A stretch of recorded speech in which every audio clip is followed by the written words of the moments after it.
Well, good afternoon everyone. I'm James Delios, I'm Head of School at the Law School. I'm delighted to welcome you to this year's Phillipa Weeks Lecture. Before we begin, I would like to acknowledge and celebrate the first Australians on whose land we gather today, the Ngunnawal and Ngambri people, and I pay my respects to their elders past and present. I would like to acknowledge and extend a special welcome to members of the Weeks family who are here with us. We are honoured to be joined by Elizabeth Weeks, Alison Weeks and Leonie Stubbs. Every year we invite an esteemed expert in labour law to deliver the Phillipa Weeks Lecture. This event honours the legacy of the late Professor Phillipa Weeks, an Associate Dean, Head of School and beloved friend, colleague and alumna of this law school. Professor Weeks was one of Australia's leading labour law scholars. Her scholarship made a significant contribution to how we currently understand labour law. I would like to introduce tonight's speaker, Professor Shae McCrystal. Shae was a former colleague of ours here at the ANU and a former student of Professor Weeks. Since that time, Shae has moved to the University of Sydney Law School, where she is Professor of Labour Law. Her research focuses on the regulation of collective bargaining and industrial action, including the impact of competition laws on the rights of workers to act collectively. Shae's PhD thesis on the right to strike was co-supervised by Professor Weeks and was published in 2010 by Federation Press, entitled The Right to Strike in Australia. Since the publication of that landmark book, Shae has continued to research and write on, among other things, collective bargaining and industrial action. Shae is Vice President of the Australian Labour Law Association and an editor of the Australian Journal of Labour Law. The theme of the lecture is the de-collectivisation of representation in collective bargaining in Australia. I'm no labour law expert, but I'm reliably told that since 1995, the federal industrial regime has moved progressively further in favour of individual rights, decentering the role of unions and elevating the rights of individual workers vis-a-vis unions within our collective bargaining system.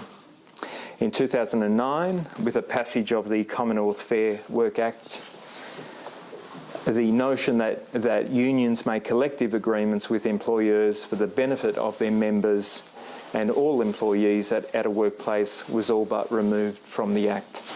The lecture will explore how this shift has denuded worker collective power and increased employer power.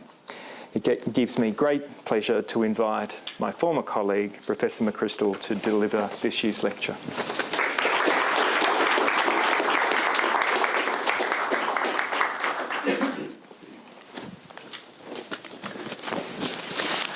Thank you, James. That was really lovely.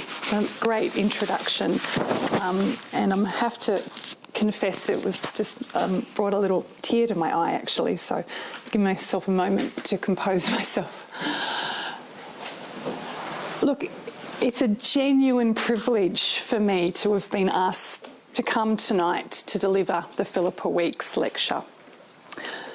I first met Professor Phillipa Weeks in 2000. It was very early in my doctoral studies, and I had moved to Canberra from Hobart, very naive young Tasmanian girl, and I needed a local doctoral supervisor. I wrote to Phillipa a letter. This was, in email days, but I wrote a physical letter to Phillipa, and she responded and invited me for coffee at the School of Arts over here. Now, despite having only met me for about 10 minutes at the School of Arts and having no knowledge of my endless capacity for procrastination, Phillipa graciously and enthusiastically agreed to take me on as her student. And about 6 months later, I joined the college as a junior academic, and frankly, I won the lottery. Phillipa became my doctoral supervisor, my boss when she became head of school, and we taught together for many years in ANU's labour law offerings. I could not have had a better start to my academic career. I benefited from her wisdom, her grace, her protection, and her wicked sense of humour right through those formative years of my academic development. Phillipa was the model of what a good academic should be. She had a fierce and sharp intellect. She had great compassion for her students. She used to write to them all individually at the end of each semester. And she had a generosity of spirit in the strong and enduring relationships she built with her colleagues. She was also tough. She didn't suffer fools. She never let me get away with very much at all. And she taught me lessons about clear thinking, and she taught me work habits that continue to serve me well. And I believe that they now serve those who I mentor in my own turn. Phillipa's loss was devastating, and many of us still feel it very keenly. But I believe that her legacy is broad, and in the academic community, it lives on through those of us who try our best to emulate her way to be an academic. Sorry. While Phillipa was the very best of colleagues, the best of supervisor and the best of mentors, she was also an extraordinary scholar. And in 1995, she published her most outstanding contribution to Australian labour law scholarship, the monograph titled Trade Union Security Law. In 2006, the editors of the Australian Journal of Labour Law just said about the monograph that it examined in simple, direct but eloquent terms the role of trade unions and the centrality of their importance to the establishment and maintenance of just working arrangements in a civilised society.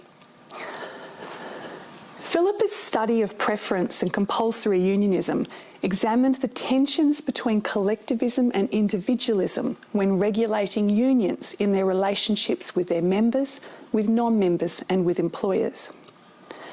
It ended with a warning that the allocation of rights to individuals against trade unions leaves employers' overwhelming rights and powers untouched, while denuding the collective power of workers.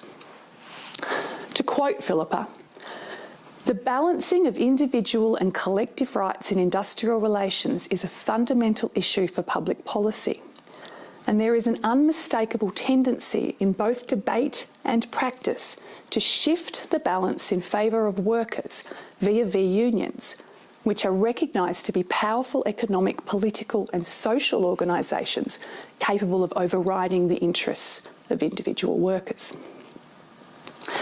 Since those words were published in 1995, the federal industrial relations regime has moved progressively further in favour of individual rights, decentering the role of unions and elevating the rights of individual workers via unions within our collective bargaining system.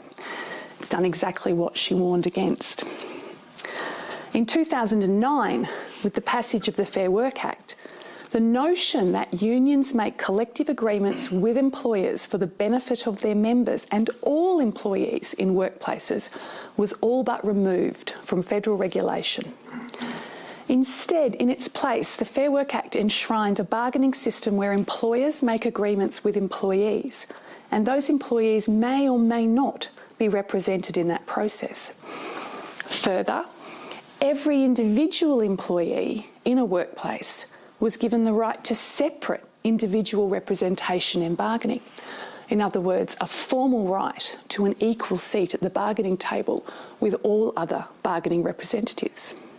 Or in other words, the Fair Work Act effectively de-collectivised representation of workers in collective bargaining.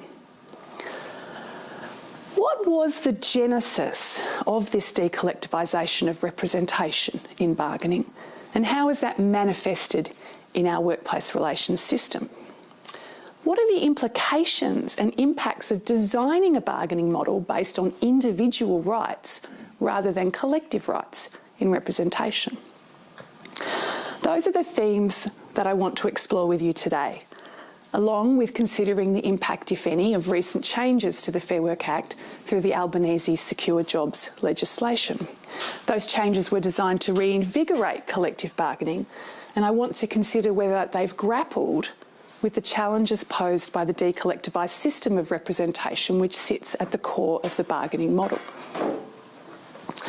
So to explore those themes, what I'm going to do today is I'm going to start with some observations of the generally understood role of trade unions within collective bargaining models, i.e. what do unions do in collective bargaining and what is their relationship to their members, and how do we think about this in an international framing context.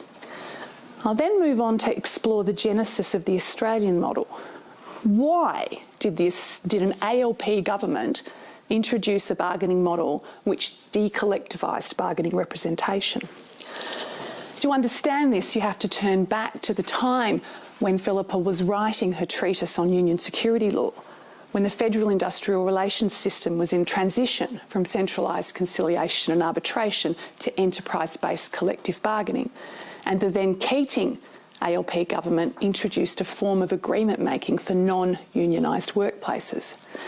The stories of individualised bargaining representation and non-union agreement making are intrinsically linked.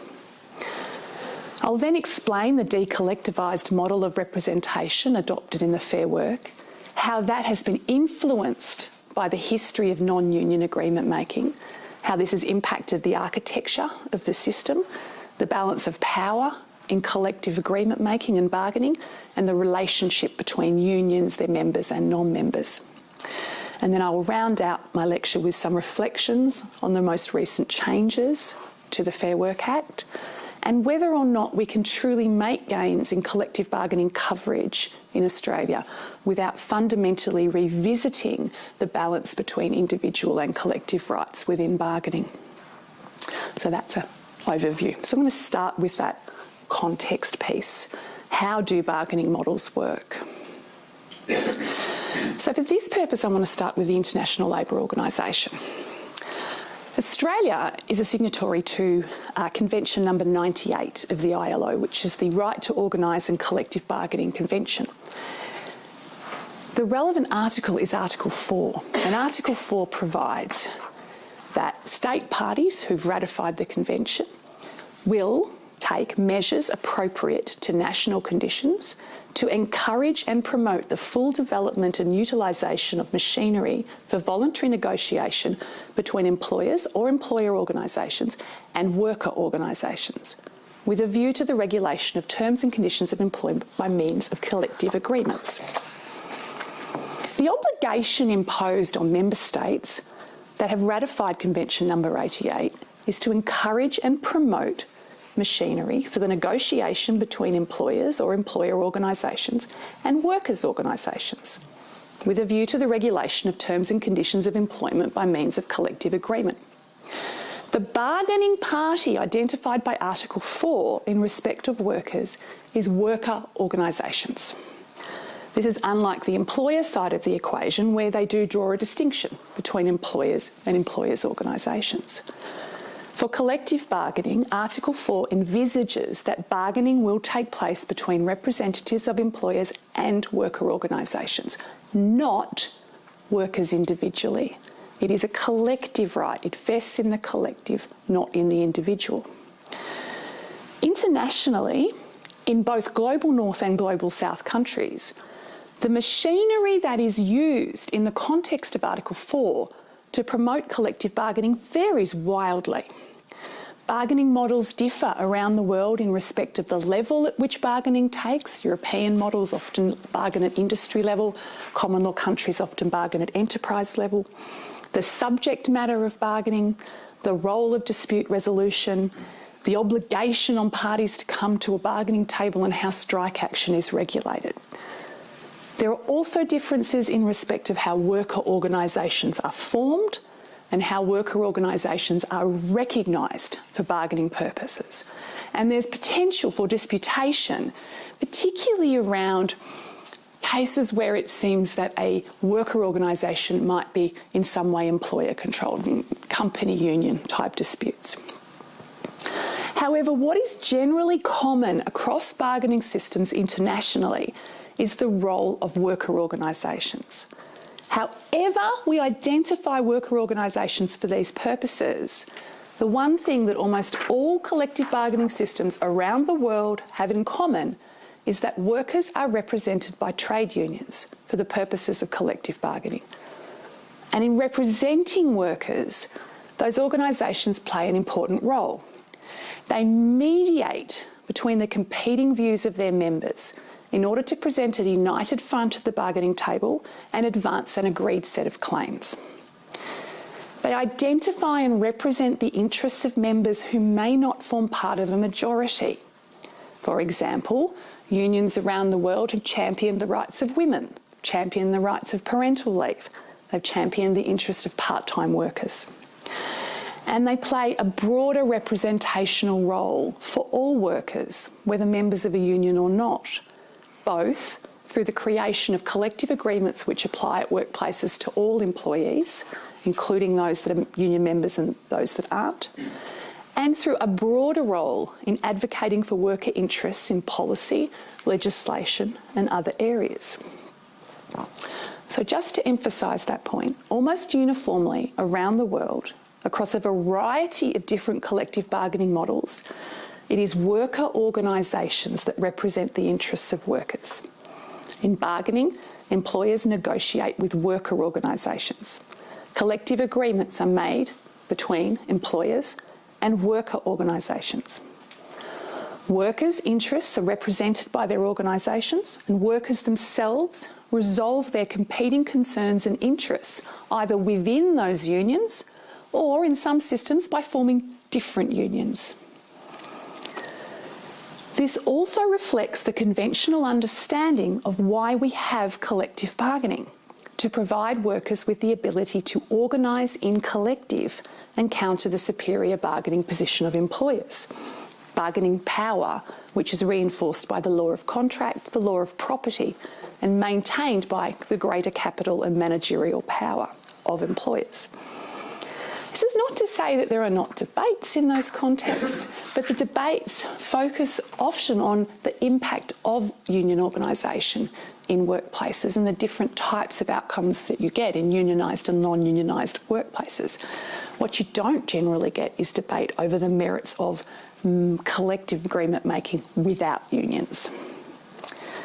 So with this in mind, I want to turn to the development of the unique Antipodean model of representation in bargaining, the Australian approach. To understand how Australia ended up with a de-collectivised model of representation, we need to take an historical view. I also want to note at the outset that there is always an exception to everything in law. We're used to that, exceptions pop up everywhere. And the exception to everything I'm about to say is a creature called a Greenfields Agreement. Within our statute, there is a thing called a Greenfields Agreement, which enables employers to create an agreement with a union where there are no employees yet engaged at a site. So I'd like you just to take it as read through the rest of my talk that I acknowledge the exception that is the Greenfields. Right? I'm talking about everything else. So as is generally well known, the Australian system of industrial relations developed in the 20th century around a centralised model of conciliation and arbitration of industrial disputes. Speaking generally, we can say that within that model, the terms and conditions of a large proportion of the Australian workforce were established through arbitration in the form of industrial awards. And they set the terms and conditions on which work was engaged at industry or occupational level. Unions were integral to that model. They enlivened the disputes which led to the imposition of award outcomes, and they represented the interests of all workers in award proceedings. This meant that unions within the arbitration system were not simply agents of their members. They were party principals in their own right, And in return for that responsibility, they needed to represent and advocate for all workers, to be the voice in the system of both the organised and the unorganised. And for this to work effectively, the model required the presence of well-resourced and cooperative unions to play that role. And, as Professor Weeks' study in '95 showed us, the system repaid trade unions for their cooperation in the model with certain benefits, preference for their members in some respects in terms of employment. However, it also hamstrung unions in other respects. I don't know how many of us in the room remember the 1989 pilots dispute, right? The first big airline dispute that predated the Qantas lookout in 2011. That dispute involved a union that was objecting to the strictures of the conciliation and arbitration system. The system restricted the ability of unions to strike, and in some cases held worker wages lower than they might otherwise have been able to obtain through more robust bargaining. So it wasn't all, roses. It was a balanced system in that respect. Eventually, a general all-round dissatisfaction with arbitration emerged. Unions, for the reason that I've just spoken of, and employers because of a perceived lack of flexibility in the award system and the inability to vary awards to take into account enterprise circumstances. And because of this, the model was gradually dismantled in favour of encouraging collective bargaining at the enterprise level. The award system, created through arbitration, remained in place, but parties would be able to vary the terms and conditions of those awards through an enterprise-level negotiated agreement, and it would modify the award at the enterprise with local effect. Now, that shift took place over a considerable period of time, but the most seismic shift was 1993, with the passage of the Industrial Relations Reform Act. This was the act that introduced legally protected strike action and which embedded a bargaining model in preference to an arbitral model. It provided for collective bargaining between employers and trade unions, potentially supported by industrial action, to make enterprise agreements applicable to that enterprise, that employer. And it would displace an applicable award provided that the agreement didn't disadvantage those employees by reference to the award.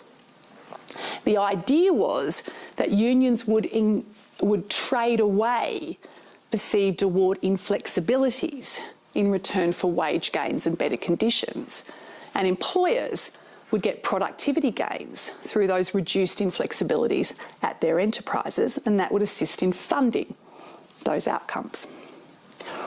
But in establishing the model, the ALP government at the time had a uniquely antipodean problem. Under the award system, awards applied to employers who had been named within an award, irrespective of whether they had union members present or not. So just the fact that an employer had employees who could potentially be union members was sufficient for a union to rope them into an award. Now, this meant that there were a significant number of enterprises in Australia who were bound by awards but had no union presence in their workplaces. And the question, the political policy problem faced by the ALP was, if we are saying that you can reduce award inflexibility through bargaining, and we're setting a bargaining model to do that, how can those employers take advantage of that opportunity if there is no union presence in their workplace? And remembering that these awards were not at this point minimum standards. At this point, those awards were the going rate. They were the terms and conditions on which workers worked. So the problem here was pretty unique, because the Australian arbitration system was unique, with, of course, the exception of New Zealand. Now, when New Zealand faced this problem, in its transition to collective bargaining, the solution it chose in 1991 was to simply abolish the award system. So that was the way they went, and they never developed the system of non-union bargaining, individualised representation that we have done. Now, that outcome would not have been particularly palatable to an Australian Labor government, or indeed to the Australian public, which is what we saw in the aftermath of work choices. One feature of work choices was the effective abolition of the award system, which led to a sitting Prime Minister losing his seat. So instead, the solution that was offered in the 1993 IR Reform Act was a creature called the Enterprise Flexibility Agreement, or EFA, and it was the first form of non-union collective agreement applying in Australia. Union agreements would still be negotiated and agreed between employers and trade unions. However, EFAs could be created by an employer, presented to its workforce, who could then vote on whether or not they wanted to be covered by it. Now, the objective in doing that was to enable non-unionised workplaces to obtain the benefits of enterprise-level work regulation. And in the initial incarnation of EFAs, a range of safeguards were enacted that essentially meant that if there was a union member present in a workplace and they sought to involve their trade union, the employer would have to deal with the trade union.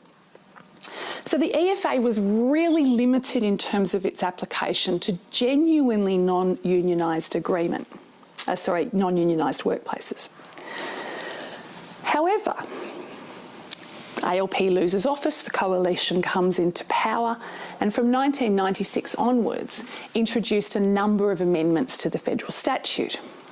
And across those amendments, those safeguards around non-union collective agreement making were gradually stripped away. And across time, the federal system developed a distinct two-track model of bargaining: union bargaining, non-union bargaining, or union agreement making, non-union agreement making. Now, we don't need all the details, but the significant parts of that were, firstly, that the award system in that process was completely remodelled. So it ceased to be a full set of employment terms and conditions and was recast as a safety net of terms and conditions. This is the minimum set of terms and conditions you can lawfully employ someone on. A minimum set of conditions were also placed into the statute, so that some basic rights would be statutory. Employers could choose whether they pursued a union or a non-union agreement, and there was nothing except taking strike action that workers could do about that choice. So all the safeguards that were put in place in 93 to ensure that if a union member was in a workplace, the employer would have to deal with the union, were removed. So if an employer chose to make a non-union agreement, it could, and workers couldn't force the employer to negotiate with their union in that process. And across time, the union stream of agreement making that also stayed in the Act came to resemble the non-union stream, because a requirement was placed into the Act that even if a union had negotiated an agreement, that agreement still needed to go to a ballot of the employees that it would be be covered by the agreement. In that way, the changes undermined the idea across time that unions were party principals to an agreement, because anything a union negotiated at the bargaining table in the union agreement stream had to be ratified by employees in a vote. Further, it introduced the idea that an employer could effectively bypass agreement at the bargaining table and go straight to employees through a vote. So by the time the ALP returned to power in 2007, the industrial landscape had been fundamentally remodelled by these successive waves of amendments that prioritised individual and non-union agreement making over union collective bargaining, and which had, for all intents and purposes, abolished the award system as an effective safety net for agreement making. There were still these two tracks, union and non-union, but the agreement-making architecture that sat behind them looked remarkably similar. And the idea that a collective agreement can only be made through a ballot rather than by a union making an agreement had become firmly entrenched in our psyches and in our industrial relations model. So the ALP set about drafting a new statute with the express objective of placing collective bargaining back at the heart of the Act. And when it was introduced, it abolished the distinction between union and non-union agreements. All agreements under the Act are simply enterprise agreements. But it did not abandon the pre-existing legislative architecture around how such agreements are made, or the idea that agreements are made with employees rather than with unions. So when the distinction is collapsed, the legislative architecture that underpins non-union agreement making is adopted. And under the Fair Work Act, enterprise agreements are made between employers and employees through a ballot of employees who will be covered by the agreement. But then the problem is, well, who will negotiate those agreements? If an enterprise agreement can only be made through an employee vote, then the logic follows that all employees must be entitled to representation in negotiating that agreement. And rather than adopting the idea that the employees should be required to have a single negotiating agent, the Act adopted the idea that each employee was entitled to individual representation, to their own choice of bargaining representative. And so the upshot of that is that when collective bargaining starts, or agreement making starts under the Act, each and every individual employee has the statutory right to choose their own bargaining representative. If the employee is a member of the union will be their representative by default, but they can revoke that default status or they can appoint someone else. For employees who are not members of a union, they can choose to ask a union to represent them. They could ask a friend, a relative, a lawyer, a bargaining agent, or they can simply represent themselves. And in the model, each bargaining representative is, in theory, equal to every other bargaining representative. They all have to recognise and deal with each other. And unions are simply agents of their members. They are not parties' principals, and they don't represent the interests of workers more broadly, or even the interests of the unorganised. This approach to representation has significant implications in the design of our system, because while there is one party on the employer side of the table, in any given case, there may be multiple parties on the workers' side, and those parties' claims may well be in opposition. It means that you cannot vest institutional rights and responsibilities within a union as the representative of all the workers, because they may not be there. There may be no union in those negotiations, or the union may just be one voice amongst many voices. Therefore, your bargaining structure has to centre on the one part of the equation you will always know will be in the room. That's the employer. Centering a bargaining structure on the employer has led to a collective bargaining model which is employer-led and controlled from beginning to end. Now, this is not to say unions can't exercise power, because they can, but neither unions nor any other bargaining representative are necessary for initiating, negotiating or creating agreements under the system. Thus, negotiations are initiated by employers. The choice about commencing bargaining sits with employers. In some circumstances, they can be required to bargain, but the initiation of that bargaining still sits with them. Once initiated, the process of bargaining is controlled by employers. They don't have to agree to bargain with all representatives as a group. They can separate the groups and individuals out for the entirety of bargaining. And if there are no representatives, they can simply draft an agreement and present it to employees for a vote. And the process of making the agreement, remember that an agreement is made when employers and employees agree through a vote. The process of making an agreement is managed by employers.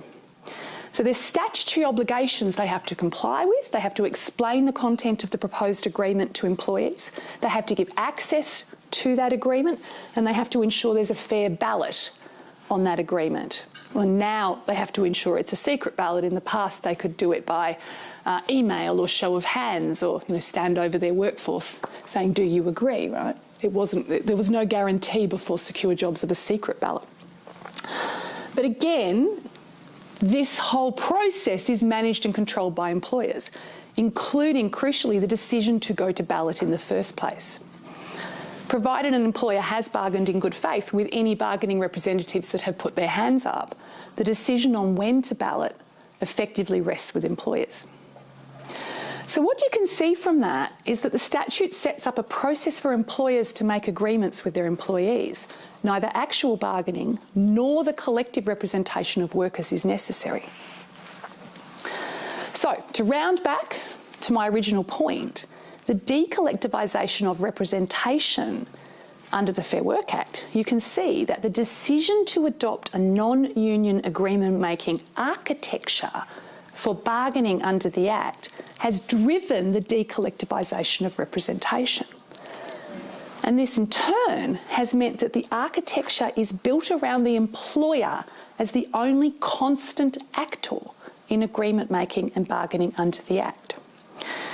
And institutionalising employer control of agreement making has had a number of effects in practice, and these reinforce employer control and power in bargaining, which is to the detriment of workers.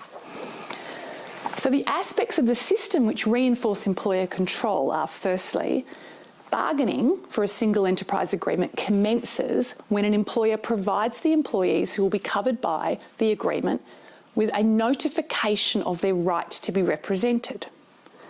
So think about this for a minute. This means that the information workers receive about bargaining and their rights to representation is provided by the employer, who is on the other side of the bargaining table. They control how the information is delivered, and they control the context in which it is received. They must provide very specific prescribed information, but that does not stop them providing other information or effectively nudging employee choices about representation. There is no obligation on employees under the Fair Work Act to act collectively. There is no obligation for them to meet with their colleagues, to form a joint position, or to agree between themselves on the position they'll take in that bargaining. They do not have to be in collective. They don't have to work out their bargaining claims. They don't have to plan their strategy or their campaign. Each employee is entitled to be an island. The Fair Work Act allows them to remain atomised, or to seek to represent themselves individually in that process, or to form multiple bargaining groups with distinct claims and positions. Employers don't have to bring them together as a group, or even to reveal the identities of different bargaining representatives in bargaining. Employers are able to choose groupings, if they have multiple, of who they'll talk to, who they'll allow to come together, how that will operate. Employees who form alternative collectives or represent themselves in bargaining may not have the industrial experience or context to fully participate in that collective bargaining process. Employers are not required to give employee bargaining representatives paid time off or access to facilities to facilitate bargaining or help them build their knowledge or expertise. Alternatively, employers can choose to fund employee bargaining representatives, provide them with assistance, nudge them in a certain direction, and particularly if they think those employees will be more favourable to the employer position in bargaining.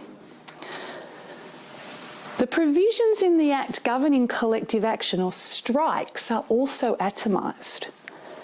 When strike action is taken, each separate and distinct group of workers must follow the statutory process separately if they want to strike.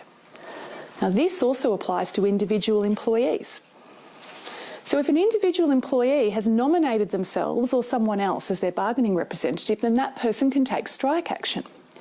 But to do so, they must first go to the Fair Work Commission and ask for an order for a strike ballot. That strike ballot must then be carried out by an independent ballot agent or the Australian Electoral Commission, usually through a postal ballot. So the AEC will then get a postal ballot and stick it in the mail to the one worker, and it will turn up at their house. They will then have to vote. They'll then have to send it back to the AEC, who will then have to publish the ballot outcome on their website. You think I'm joking? This happens.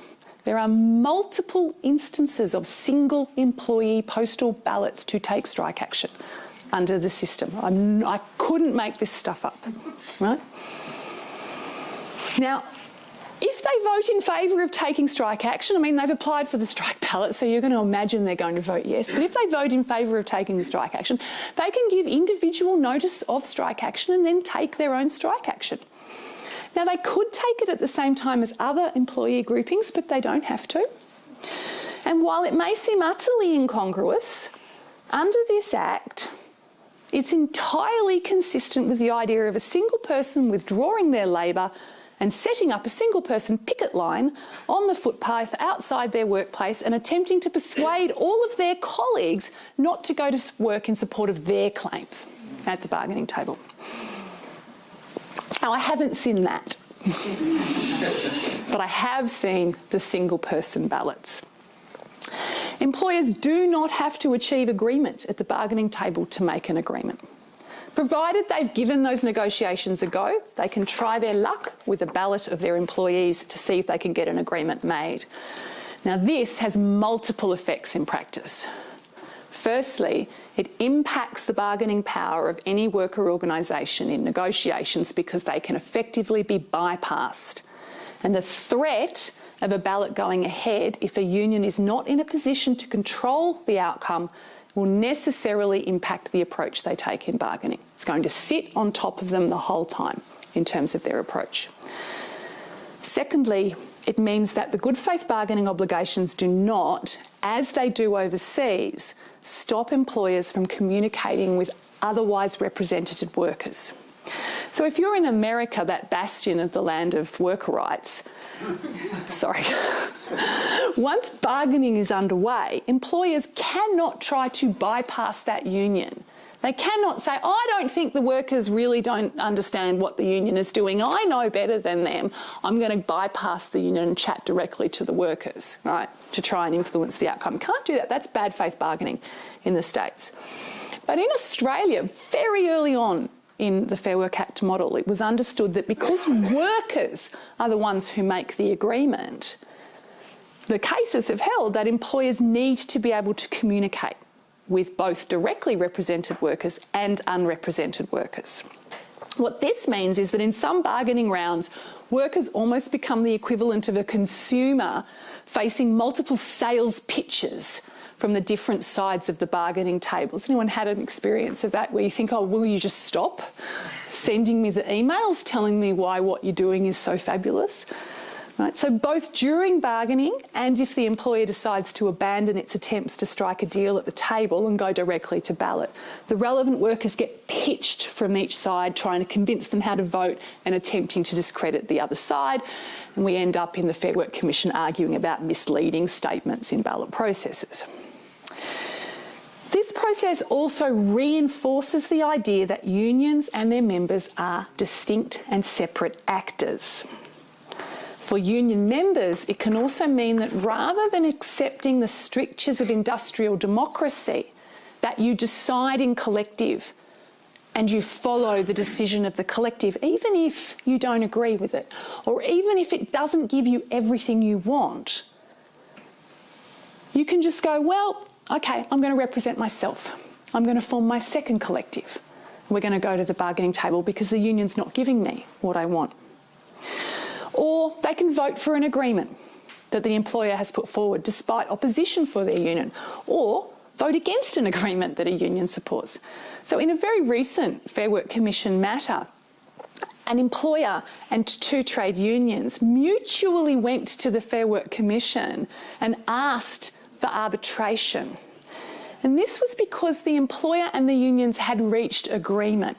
So they'd reached agreement on an agreement that everyone thought was a reasonable compromise. It was a reasonable compromise between some fairly inflated employee concerns and, some things the employer really wanted.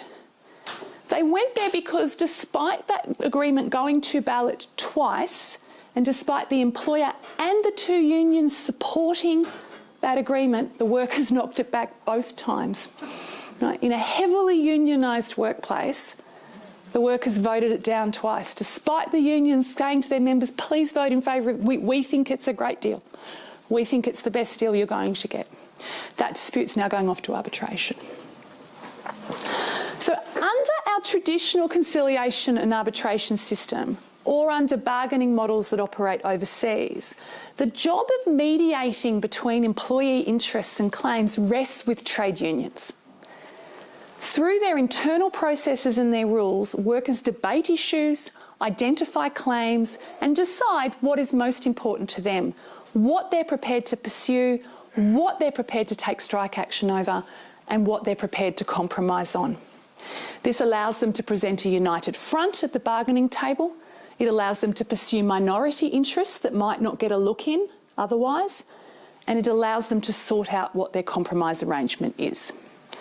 By contrast, under the Australian model, this job of mediating between competing employee claims rests with employers, who may face a multitude of representatives with competing interests, different levels of experience, and very different reasons and motivations for being there. For example, in recent negotiations at tech giant Apple, there were over 100 distinct bargaining representatives at the bargaining table. In prioritising the interests of individual workers in individual representation and in not requiring employees to act in collective, the Fair Work Act both burdens employers with the problem of having to do the work that unions are supposed to do to bring employee voices together, and empowers employers by handing them effective control of agreement-making processes. This has allowed them to manipulate the system in various ways to create agreements where there is no negotiation and which have been antithetical to employee interests. Time constraints limit my capacity to go into this, but there have been multiple cases under the Fair Work Act which have shown how employers have manipulated their control over agreement-making processes to produce substandard enterprise agreements which quickly erode by reference to the safety net, and in many cases have left employees with terms and conditions substantially below the relevant award. For that point, what you need to understand is that agreements are approved at a point in time. So they're assessed by reference to award at the time they are approved. If they erode across time, that is still legal. Right? As long as you're paying the minimum base rate under an award, the rest of the conditions can erode. So employers have been able to manipulate the system by creating agreements that just sit above award, and then across time they erode. Right? When the Albanese Labor government was elected, it faced a very unusual set of economic circumstances: high inflation, a tight labour market, and a decade of wage stagnation. The economics did not make sense. The price of goods and services continued to rise. Labour was hard to source, but worker wages did not respond in the usual way. A tight labour market was not driving an increase in wage rates. At the Job Summit, which was convened to discuss this and other labour market problems, one of the contributing factors to wage stagnation was identified as the failure of the Fair Work Act to spread collective bargaining. The model was not ensuring that workers were able to bargain for a fair share of the profits produced by business. And a range of reforms to the Act were introduced through the rather decoratively named Secure Jobs, Better Pay amendments. What is notable about those amendments is they took the approach of increasing the opportunities under the Fair Work Act for multiple employer bargaining to take place, where the Fair Work Commission requires parties to bargain together for a multi-enterprise agreement. And in those processes, the changes in some respects will require the involvement of trade unions. So in particular, new provisions for multiple employer bargaining in low-paid sectors, in there, unions have been invested with the ability to act as representatives of all employees who could be their members within that sector. However, in no other respect did the amendments substantially interfere with any other aspect of the way bargaining representation works.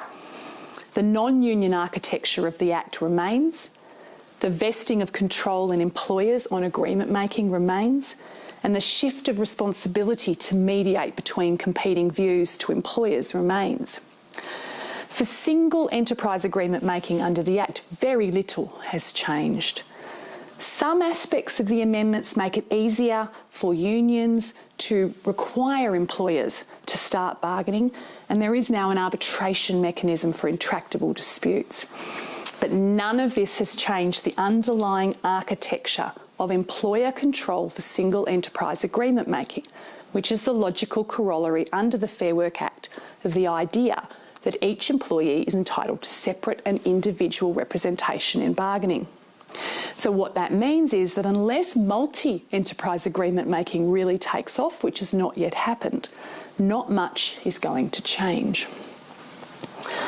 So I'm going to round back now. You'll be relieved, I'm almost done. I'm going to round back now to where I started, which is that the underlying logic of de-collectivising bargaining representation under the Fair Work Act was driven in large part by the policy objective of allowing non-unionised workplaces to benefit from being able to avoid the rigidities of the award system by creating enterprise-level agreements.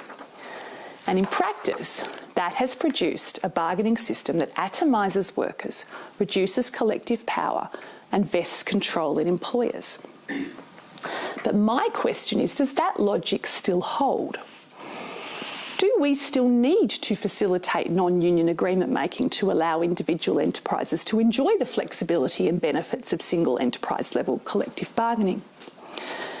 The introduction of EFAs, of non-union agreement making, in 1993 was a unique response to a unique problem: the award system and its perceived rigidities and inflexibilities.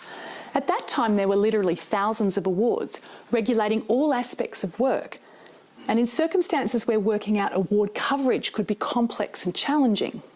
So that policy objective made sense, where the goal was to shift from industry-level award regulation to enterprise-level agreement making and boost flexibility and productivity. However, I suggest that this policy objective has long since ceased to make any sense. The award system we have today is fundamentally different to that existed in 1993. Successive waves of reform have shifted a number of award terms out of awards and into statute, setting statutory minimums that cannot be bypassed through agreement. The awards themselves were fundamentally recast as a safety net, and when the Fair Work Act was passed, the old award system was retired and it was replaced with just 110 simple modern awards. There's about 120 now. These were created by the Fair Work Commission to operate as minimum standards or safety nets across occupations and industries, or in other words, the absolute minimum, the safety net of terms and conditions upon which an employed worker can be engaged in any workplace covered by an award. And any agreement which replaces that award must leave at the point of time the agreement is approved the worker's better off. So my question is, do we still need to facilitate non-union collective agreement making, and along with it our system of individualised bargaining representation? Should employers be able to make an enterprise agreement which derogates from that safety net in circumstances where employee interests are not adequately represented by a worker organisation which mediates between the claims of those employees, consolidates the collective power of workers, and forms a vehicle for them to get the best deal possible? I argue they should not be able to do so.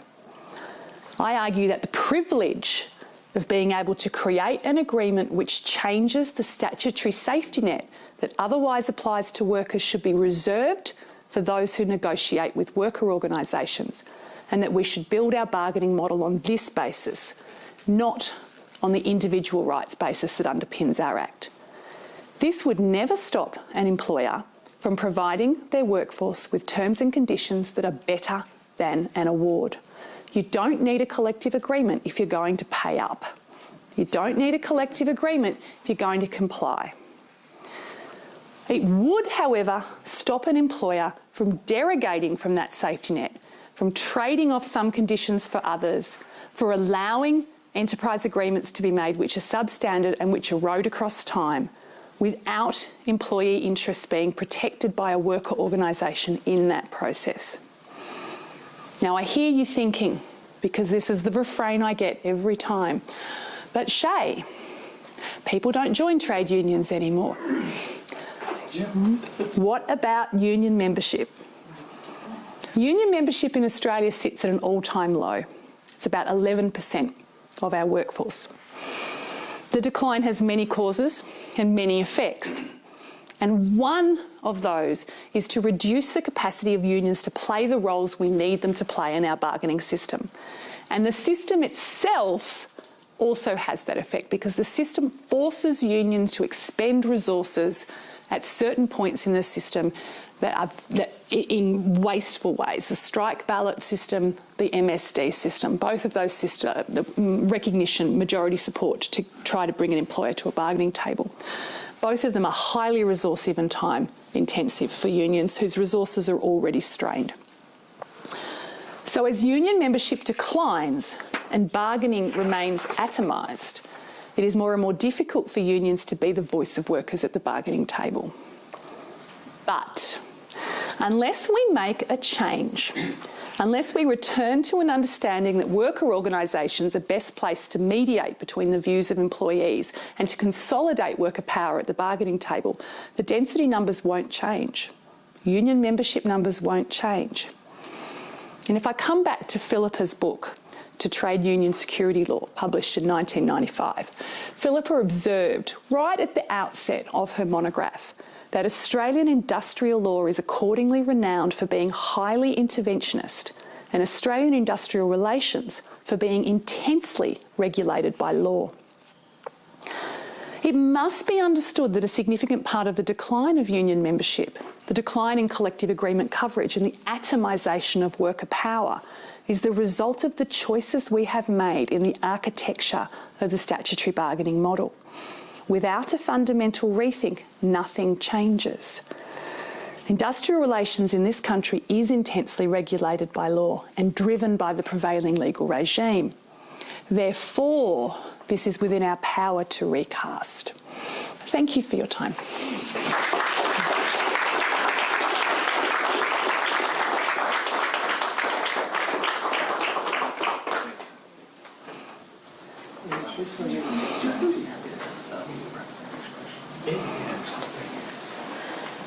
Thank you, Shae. Will I sit? Terrific presentation. If you want to remain up here, Okay. and, if you're happy to take some questions. Oh yes, sorry, I was a bit too quick to want to sit down there, wasn't I?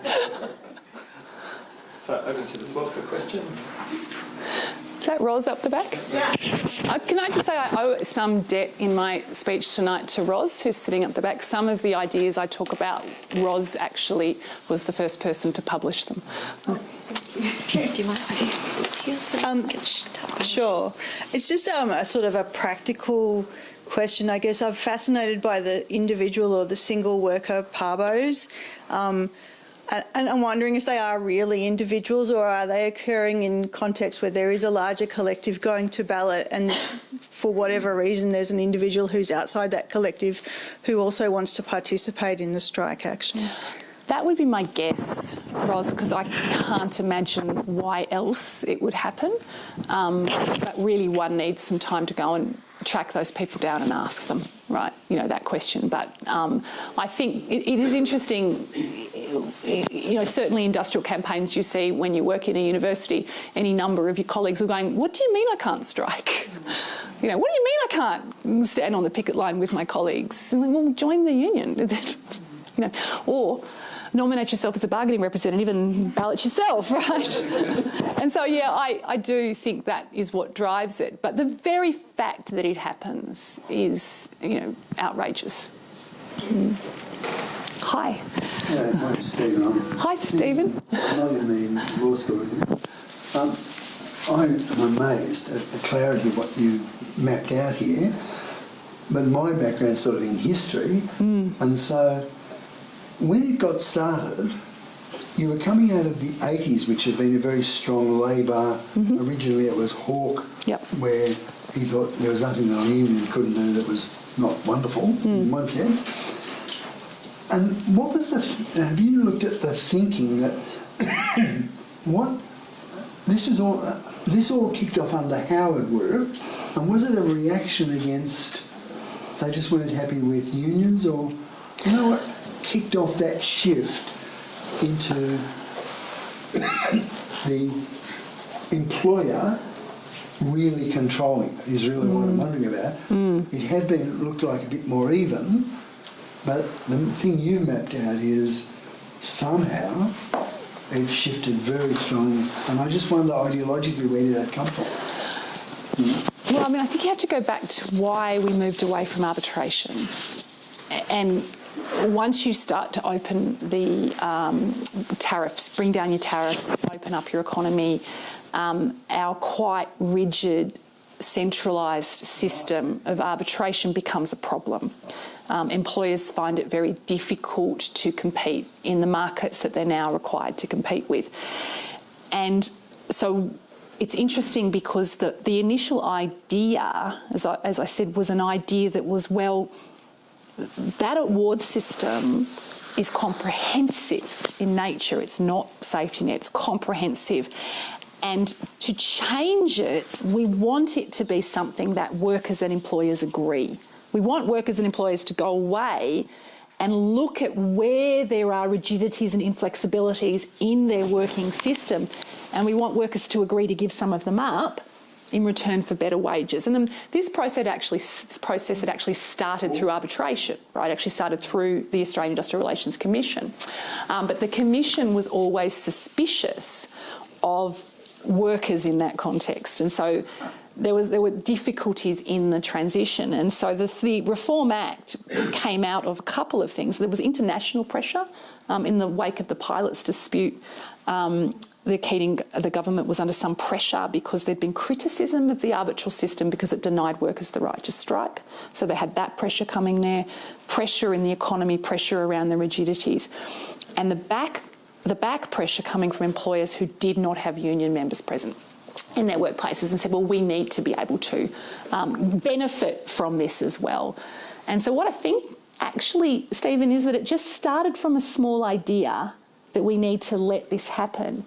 And then when the coalition comes into power and really very, very much focusing on single enterprise, non-union and individualised bargaining, there was a nice little hook in the act for them to run with. That's how I think it happened. Hi. Thank you. Thank you for your presentation. Howard gets a bad name, and quite correctly so. But there was a period from 81 to 83 when the arbitration system broke down. Yeah. The trade union movement, particularly the strong unions, didn't accept this. And they went out and wrestled vigorously through campaigns and won wage increases. The result of some of that is what now appears in industry super schemes. Yep.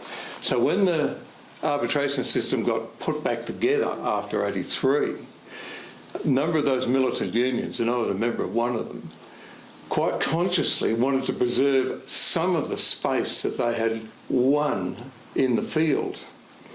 And that was one of the reasons why they wanted to open up more space for enterprise bargaining, which had all up until that time had been unofficial, it had all been under the surface. So when it got to the point where the new system was put in place, there was this reserved area which a number of unions really did exploit.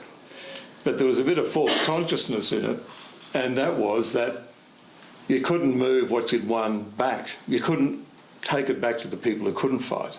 And that was a flaw in the argument. So just getting back to your point, whilst I can justify that because I was there at the time and it was wrong thinking, but you just get seized by the moment. It seems to me that that moment was a more seminal one than what happened later, because there was a real change in the thinking of the militant union leadership.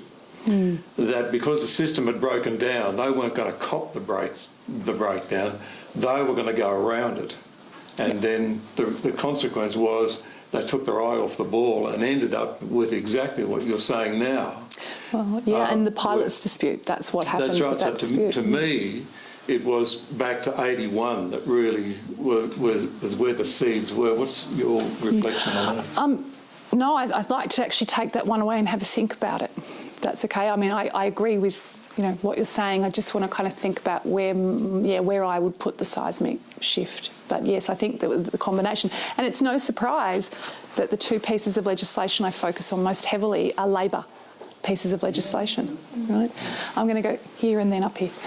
Yeah, thanks, Shae. Steve Ross, I've been working for the union movement nearly as long as Garrett. And the unions I've worked for are those whose members seek to address some detriment in the people they're working with. So like welfare workers, nurses union, currently the doctors union. And we've never liked enterprise bargaining. Every time the legislative reform seeks to facilitate a greater level of enterprise bargaining, there's been a group of unions in opposition to that, because, and predominantly those unions have been made up of women workers, and we've seen the grown gender inequity as a direct consequence of those industries no longer being able to rely upon awards, but having to bargain at an individual level when the withdrawal of labour has catastrophic consequences. We've seen the entire collapse of aged care system as one example. So it concerns me a bit, or a lot, that the narrative around enterprise bargaining and the legislation, etc., and what's happened and where it can go, and that is still based around that economic model, that enterprise bargaining is about productivity and economic and profit sharing and all that sort of stuff, whereas those people in the service industries, to use that term, suffer as a consequence. They need not just a sort of a residual multi-employer model to try and catch up a little bit or get a bit of even. We actually need a return to award-based paid rates type awards to be able to address those areas. So that's my view. Can reflect on two responses to that. The first one is that bargaining has ceased to be about flexibility and productivity for some time now. It's much more about profit. It's much more about profit share and where that goes. We have made workers be more and more productive and give up and be more flexible, right? We've pushed that to its natural envelope. In respect of the group of workers that you're talking about, I suspect that we will actually see a combination of multi-employer agreement making combined with arbitration, because arbitration is now available after 9 months of actually returning to those wages being set through an arbitral model through a combination of those two features of the Act. And I think that will be fascinating to watch in practice. My worry is that it won't happen. The obstacles in the Act will cause too much of a barrier, which is what happened with the low-paid stream in the initial incarnation of the Act. But the early signs are good. The early signs are that the Fair Work Commission is not approaching the provisions in the rigid way it did initially under the first version of the Act. So we'll see. There's a question up the back. You've mentioned the airline pilots strike a number of occasions, and I have a particular interest in it because my father was a member of the Airline Pilots Federation at the time, and he ended up working overseas because they all lost their jobs. And the management of the Federation ended up all being sued. Yep. And $6 million damages. Exactly right. And I'm just wondering, the fact that that happened under a Hawke government, who then sent in the RAAF to prop up Ansett and was TAA still going then? I think it was. Not quite that old. I am, unfortunately. But I wonder what contribution that made, given that the Airline Pilots Federation was seen as quite a conservative union. They were all airline pilots, so rich guys, right? And they were thrown under the bus. What that did to the generally the view about joining trade unions and how successful it would be and how useful it would be to be a union member. Yeah, I think you're pushing the limits of my knowledge on that one. You know, being much more legally orientated than the practical. What I will say is actually slightly different. The real significance of the pilots' dispute in a legal context was the ILO complaint that followed it, because those workers. They all resigned their employment, but then were found to have committed strike action even though they were attempting to avoid it. They then brought a complaint to the ILO, to the governing body, Committee of Freedom of Association, under Article 4, right, and Article 3 of Convention A7 that I've discussed today, saying that the arbitration system did not comply with the obligation to respect and promote voluntary collective bargaining in international law. Now, the ILO was very circumspect because it was presented with a model of wage regulation that had fundamentally produced one of the most equal societies in the world, but it didn't really comply. So what they ended up saying was that the system didn't breach international law because registration in the system was voluntary, but that was a little questionable of a decision. But then they made substantive criticism about the absence of strike protections in Australia, and that actually, you can see it in the IR Act 93, underpins aspects of that shift in bargaining. So it has significant legislative shift. In terms of impact on people's willingness to unionise, I can't comment. I'm afraid we've run over time a little, so I might bring the questions to a close, but I'd like to invite my colleague Cameron Rolls to give some concluding remarks.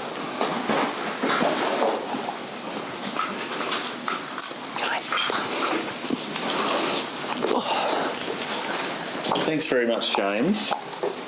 I guess I have a job which is very much one that I appreciate every year, and that's organising this lecture and having the opportunity to invite such fabulous people to deliver it. And I just wanted to say that, Shae, you started off your remarks by saying that it was a genuine privilege to be here tonight and deliver this lecture. Well, I think I'm speaking on behalf of everybody to say that actually the genuine privilege has been with us for witnessing this lecture.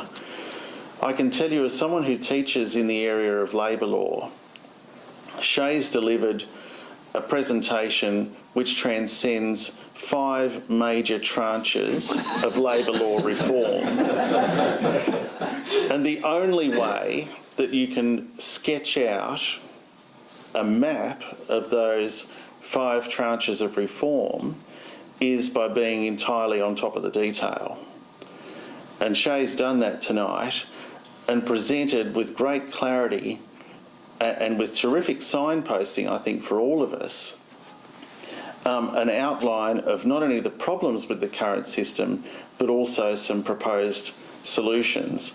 And Shae, you mentioned that, you know, one of the things that Phillipa gave you or taught you in a sense, or helped bring out in you, was that clarity of thought and clarity of thinking and the ability to order ideas and to sketch those ideas on the broad academic canvas. Well, I unfortunately never had the opportunity to meet Phillipa, but from what I know of her, she'd be incredibly proud of the way that you've sketched your ideas on the broad canvas tonight and the way you've laid them out for us. So the privilege, I think, is ours, and I just wanted to thank you so much on behalf of the law school and the audience for such a fabulous talk.